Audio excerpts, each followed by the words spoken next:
right? And they use it as filling in the gap, right? Yeah. When we fill in the gap, it's something we do or something that takes the place of an open space. So, as the fulfillment, he says scripture needs to happen. That's the promise, right? That's the expectation, and that's the direction that the Lord is giving the disciples, for they can understand that they can't just stay where they're at like us. We can't just stay where we're at because we're chosen. There's more that he has in store for us, right? He's he's he shows us how we can examine ourselves by seeing that, one, no longer do we walk in sin. No longer do we walk in the way that everybody else is walking, rejecting God, not hearing God, now being obedient to God.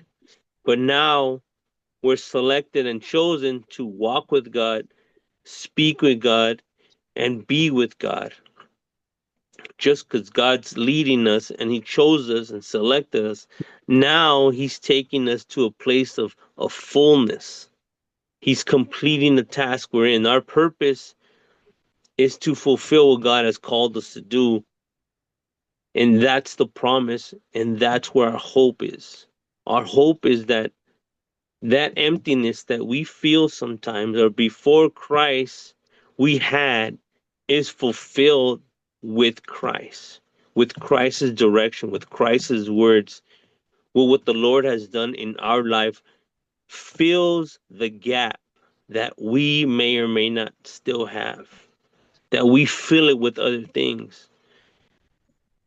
That's why it's very important that as we clean each other's feet, right, we're purifying ourselves so that we can continue to do the walk that God has called us and be the example He left us, so that we can continue to preach and teach what the Word says. Let me give you a quick example of being chosen. Go to 1 King 8:16.